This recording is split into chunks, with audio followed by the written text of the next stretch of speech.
totoo po yan na ito yung pinakamalaking drug bust so far this year. No? So, naghahalagang 2.7 billion pesos ang nahuli ho natin through the coordination of the NBI, PIDEA, and the Bureau of Customs. No? Tama po din kayo na very brazen yung attempt nila na magpasok ng mga ganitong halaga, no, na droga. And again, like we mentioned at the start, dahil po sa coordination ng mga ahensya, mga law enforcement agencies, coupled with yung credible information na nakuha natin through our intelligence sources, nakuha ho natin itong, at very successful po yung operations ho natin. Yung halaga po ng intelligence ay hindi talaga mangyayari ito kung wala tayong credible intelligence sources. No?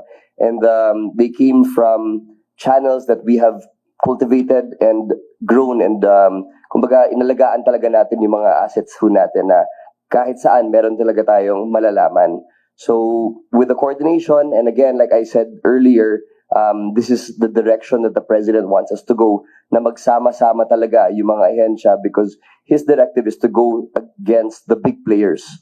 Yun po talaga, lahat po ng efforts natin, yun po yung focus natin, lahat po ay para sa big players na ngayon.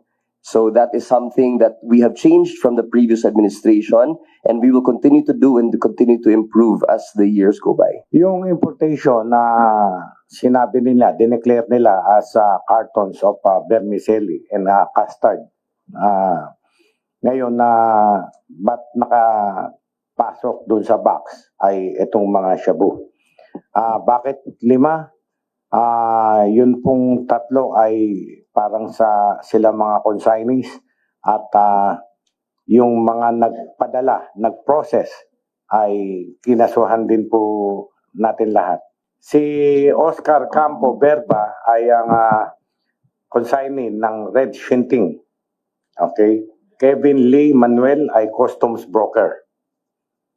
Yung Richard Perlado Agantar ay customs broker din.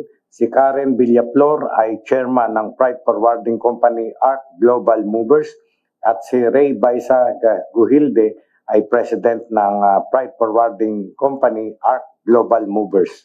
Okay, makita nyo iba-ibang layering, no? Iba-ibang tao, no? From consignee, yung broker, iba-ibang tao.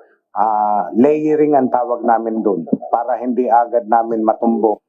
They were subpoenaed by our custom kasi bago ma-inspection ito, these people should be around. Aside from the requirement of the law that there should